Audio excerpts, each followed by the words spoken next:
Selamat pagi, Sobat Pembelajar. Jumpa lagi dengan saya, Suhud Tumpal Sinaga. Kali ini kita akan membahas tentang kewajiban dokumentasi transfer pricing atau penentuan dokumentasi harga transfer.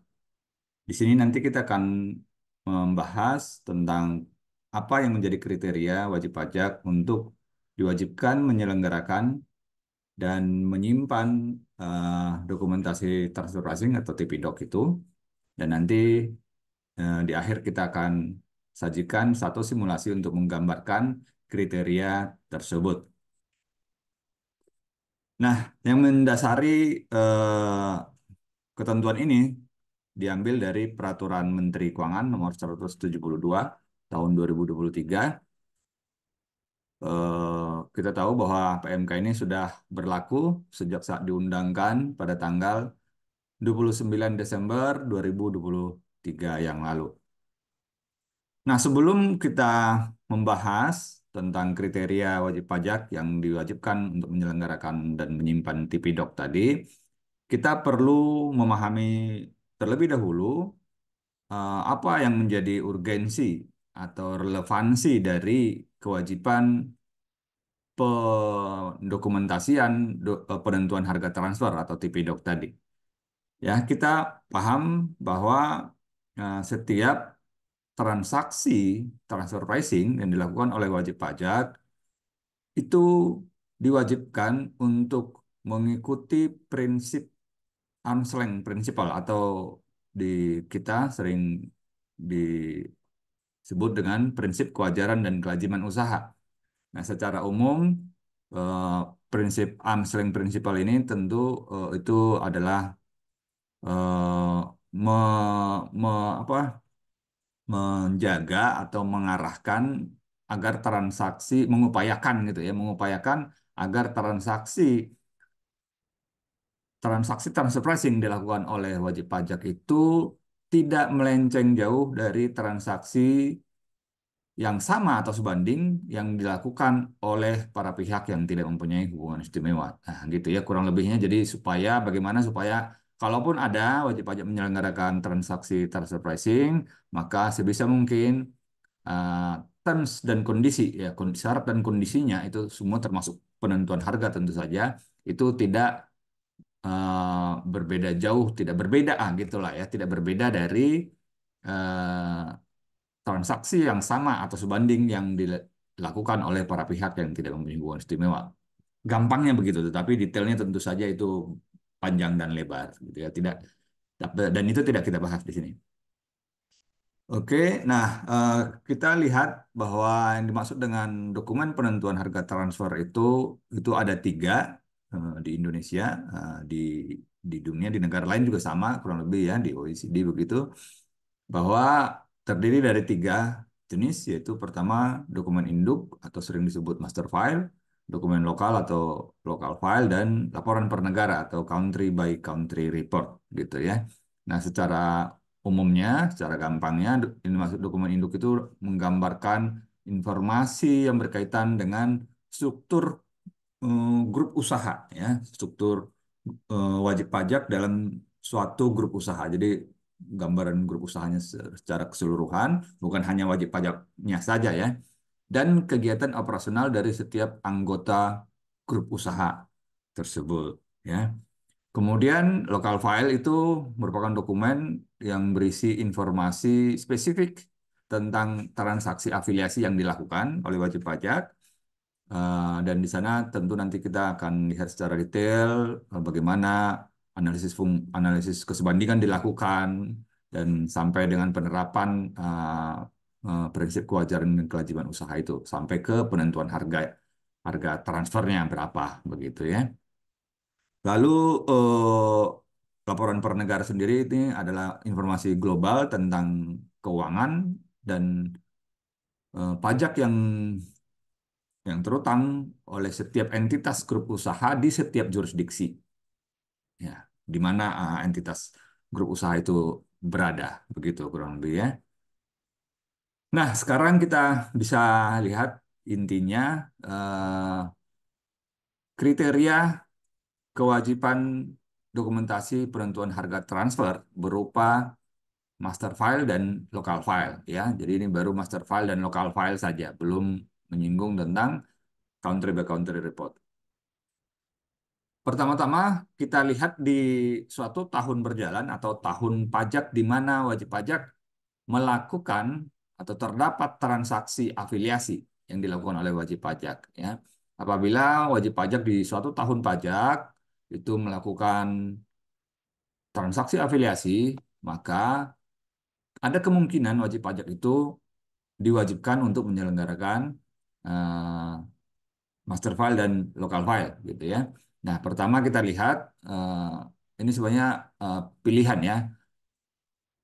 Beberapa kriterianya tergantung dari peredaran bruto atau transaksi afiliasi barang berwujud atau transaksi afiliasi jasa atau transaksi afiliasi bunga barang berwujud ataupun yang lainnya.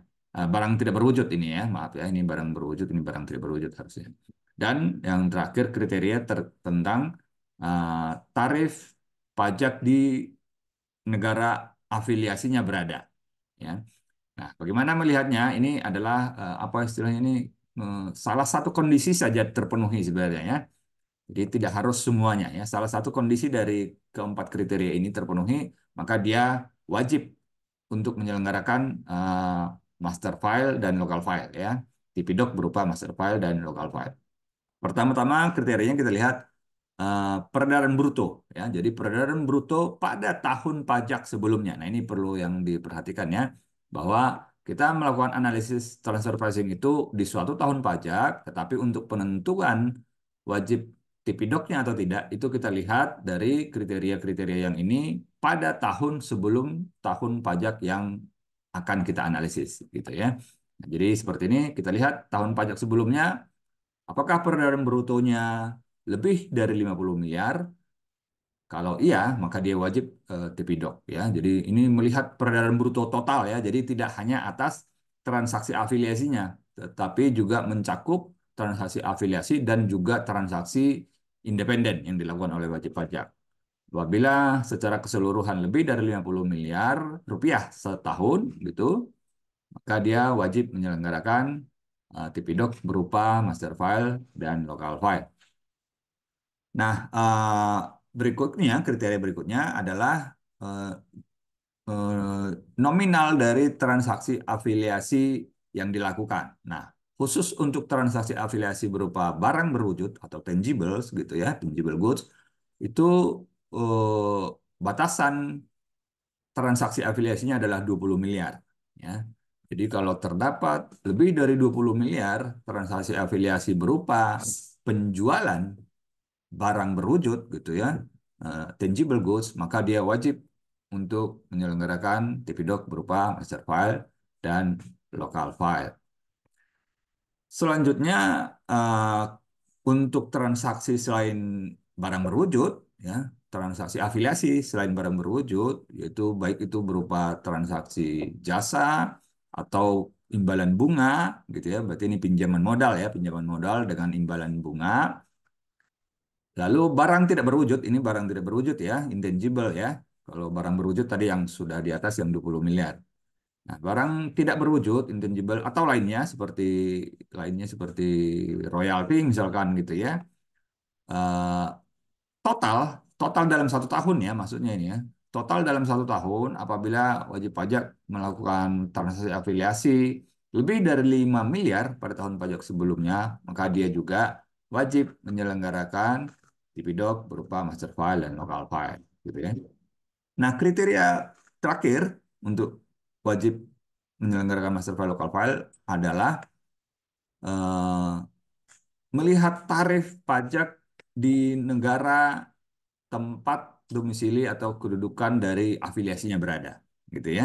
Jadi apabila tarif pajak di negara tempat pihak afiliasinya berada itu ternyata tarifnya lebih kecil dari tarif pasal 17, maka dia juga wajib Tipidok gitu ya. Jadi kalau lebih kecil dari tarif pasal 17, tentu saja kalau pasal 17 untuk badan itu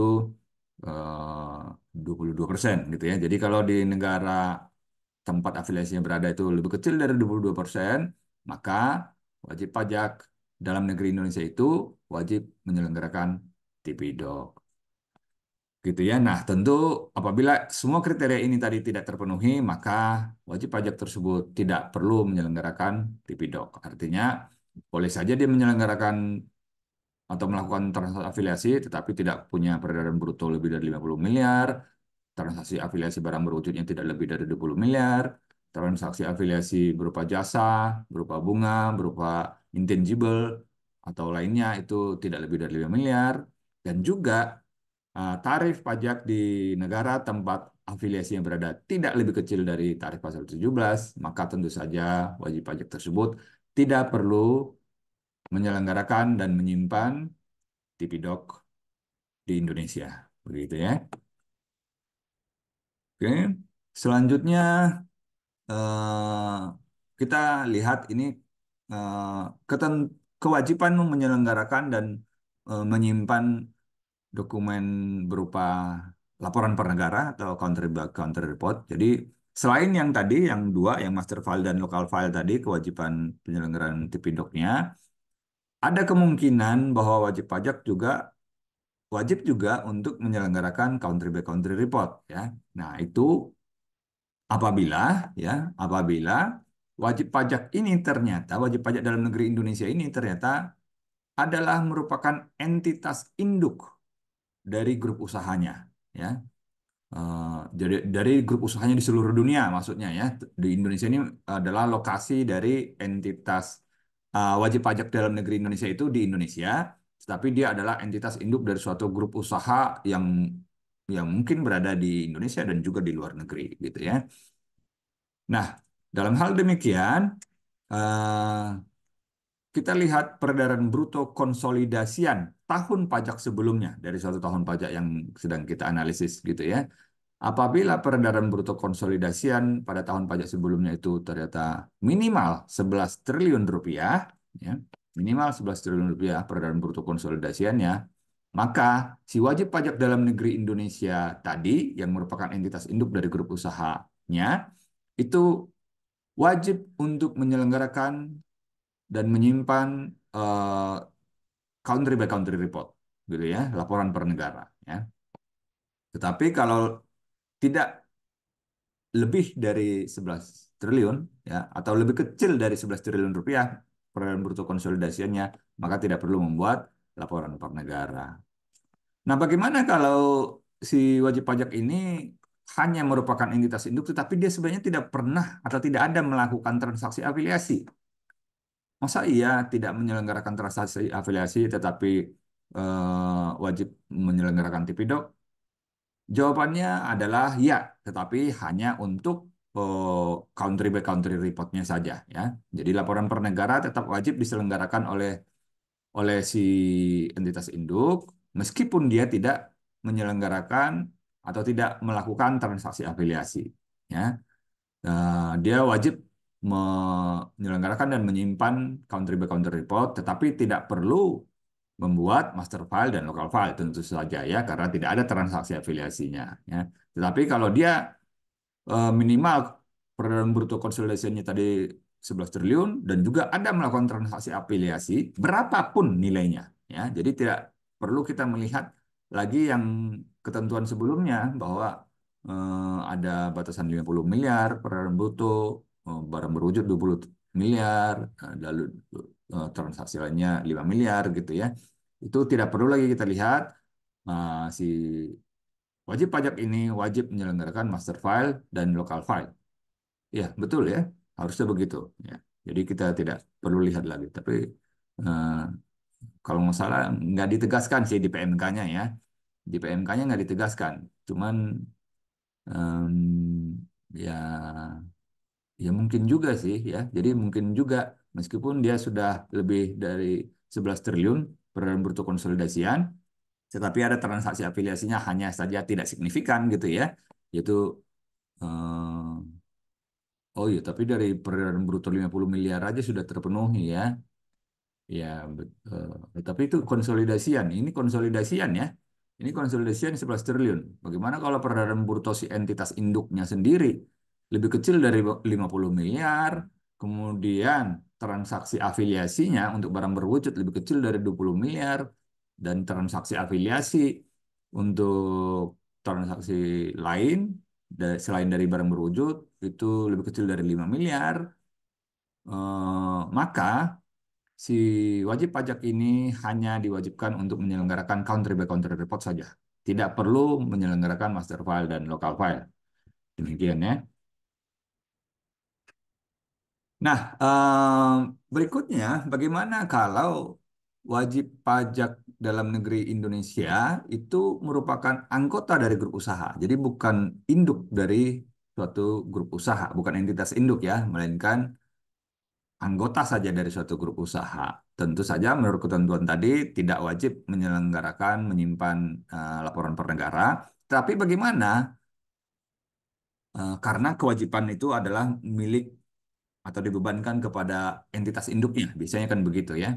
Nah, tapi bagaimana kalau ternyata negara tempat entitas induknya berada itu tidak mewajibkan dalam ketentuan domestik mereka untuk si entitas induk ini menyelenggarakan dan menyimpan country by country report gitu ya. Karena sebenarnya kalau kalau diwajibkan itu nanti Indonesia bisa memperoleh country by country report itu. Makanya si si entitas anggota grup usaha yang merupakan wajib pajak dalam negeri Indonesia itu tidak diwajibkan untuk menyelenggarakan country by country report. Tetapi bagaimana kalau ternyata negara entitas induknya tidak mewajibkan country by country report? Ya, nah dalam hal demikian ada kemungkinan Indonesia tidak bisa memperoleh country by country report dari grup usahanya nanti. Nah, bagaimana? Gitu ya. Nah, kita lihat lagi nanti apakah negara entitas induk itu eh, kalau kalau kalau dia tidak mewajibkan ya tentu saja ya. Kalau negara entitas induknya itu tidak mewajibkan ya, yang ini ya berarti ya, tidak mewajibkan si entitas induknya menyelenggarakan country by country report, maka si wajib pajak dalam negeri Indonesia yang diwajibkan untuk menyelenggarakan country by country report, meskipun dia bukan entitas induk, gitu ya. Meskipun wajib pajak dalam negeri Indonesia itu bukan entitas induk, dia hanya anggota dari suatu grup usaha, ya. Nah, begitu juga kalau ternyata negara entitas induknya itu sudah mewajibkan penyelenggaraan country by country report, tetapi Indonesia tidak memiliki perjanjian pertukaran country by country report dengan negara entitas induknya, ya. Nah, kalau tidak ada, nah, tetap si wajib pajak dalam negeri Indonesia-nya wajib menyelenggarakan laporan per negara.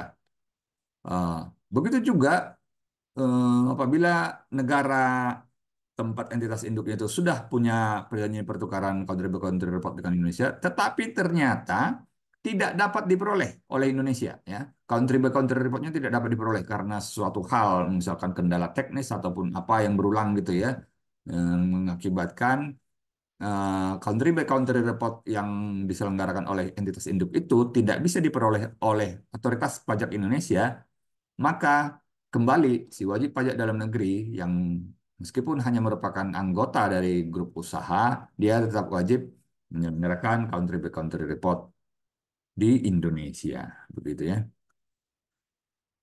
Oke. Nah, terakhir kita akan melihat satu simulasi tentang penentuan kewajiban eh, dokumentasi penentuan harga transfer ini. Dimisalkan PT ABC, ya, suatu perusahaan Indonesia merupakan anggota grup dari suatu grup usaha ABC Limited, gitu, melakukan transaksi afiliasi dengan tahun buku mulai dari 1 Januari sampai 31 Desember. Laporan keuangan PT ABC diketahui 3 tahun, misalkan seperti ini, 2020, 2021, dan 2022. Ya. Peredaran bruto berupa transaksi barang berwujud, ya, seluruhnya ini transaksi barang berwujud. Peredaran brutonya terdiri dari dua, ada penjualan dari afiliasi, penjualan ke afiliasi, dan penjualan ke non-afiliasi, gitu ya. Nah, misalkan tahun 2020 penjualan afiliasinya 5 miliar, non-afiliasinya 70 miliar. Sehingga total peredaran brutonya 75 miliar, gitu ya. Tahun 2021 penjualan afiliasinya 5 miliar, penjualan non afiliasi 40 miliar, sehingga total peredaran bruto 45 miliar. Lalu terakhir tahun 2022 penjualan afiliasinya menurun menjadi 4 miliar, tapi penjualan non afiliasi meningkat menjadi 45 miliar, sehingga total peredaran bruto 49 miliar. Nah, kemudian di tahun 2022 misalkan terdapat biaya royalti kepada pihak afiliasi ya sebesar 7,5 miliar. Nah, dalam hal ini tentu kita akan melihat bagaimana ketentuan kewajiban PT ABC untuk menyelenggarakan TPDoc gitu ya. Pertama yang bisa kita analisis tentu saja di tahun 2021 karena kita akan melihat berdasarkan data informasi 1 tahun sebelumnya gitu ya. Nah, untuk tahun 2021 kita lihat pertama-tama kita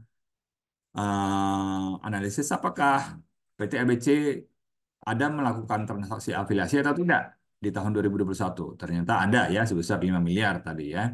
Nah, kalau ada maka ada kemungkinan dia diwajibkan menyelenggarakan dan menyimpan Tipido. Oh, kriteria pertama adalah melihat peredaran brutonya. Peredaran brutonya apabila lebih dari 50 miliar pada tahun sebelumnya, berarti tahun 2020 ya, total peredaran brutonya lebih dari 50 miliar, maka tahun 2021 PT ABC wajib menyelenggarakan dan menyimpan TPDoc berupa master file dan local file gitu ya. Jadi dari satu ini saja sudah terpenuhi yaitu total peredaran brutonya lebih dari 50 miliar. Oke. Kalau sudah terpenuhi satu, tentu yang lain kriteria lain kita tidak perlu perhatikan lagi. Nah, sekarang kita lihat bagaimana untuk tahun 2022. Apakah PT EBC juga wajib menyelenggarakan TPDoc atau tidak, gitu ya. Nah, pertama kita lihat tahun 2022 apakah dia melakukan transaksi afiliasi? Jawabannya adalah iya, benar ya. Setidaknya 4 miliar ini tadi ya. Kemudian kita lihat informasi data tahun sebelumnya yaitu tahun 2021. Ya, kriteria untuk PT ABC tahun 2022 nanti wajib atau tidak menyelenggarakan TPDoc. Pertama kita lihat tahun 2021 peredaran brutonya apakah lebih dari 50 miliar? Ternyata tidak ya, karena hanya 45 miliar. Berarti ada kemungkinan dia tidak perlu TPDoc. Nah, tapi kita lihat lagi kriteria berikutnya, yaitu eh, transaksi barang berwujud. Ya, transaksi barang berwujud tadi berapa? 20 miliar ya, minimal 20 miliar ya, lebih dari 20 miliar. Ternyata PT ABC hanya mencatat melakukan 5 miliar saja ya transaksi barang berwujud dengan pihak afiliasi sehingga tidak memenuhi kriteria. Nah, kita lihat lagi transaksi selain barang berwujud yaitu barang tidak berwujud, jasa maupun royalti dan lain-lain ya. Apakah lebih dari 5 miliar? Ternyata tidak ada malah sama sekali tidak ada nol ya sehingga dengan demikian maka tahun 2022 ada kemungkinan PT ABC tidak wajib TPDoc. Nah, tetapi kita lihat nih, ternyata ada biaya royalti, ya, biaya royalti sebanyak 7,5 miliar. Nah, 7,5 miliar sudah lebih dari 5 miliar. Nah, cuman ini adalah di tahun 2022. Nah, artinya apa? Di tahun 2021 tidak ada ya biaya royalti ke pihak afiliasi. Jadi otomatis di 2022 tidak wajib menyelenggarakan TPDoc ya 7,5 miliar lebih dari 5 miliar ini transaksi royalti afiliasi dilakukan oleh PT EBC itu akan berpengaruh nanti untuk menentukan kewajiban PT EBC menyelenggarakan menyimpan TPDoc di tahun berikutnya setelah 2022 yaitu 2023 gitu ya. Oke. Nah, demikian sobat pembelajar yang kita bisa sampaikan pada kesempatan kali ini. Terima kasih atas perhatiannya. Semoga bermanfaat. Selamat siang.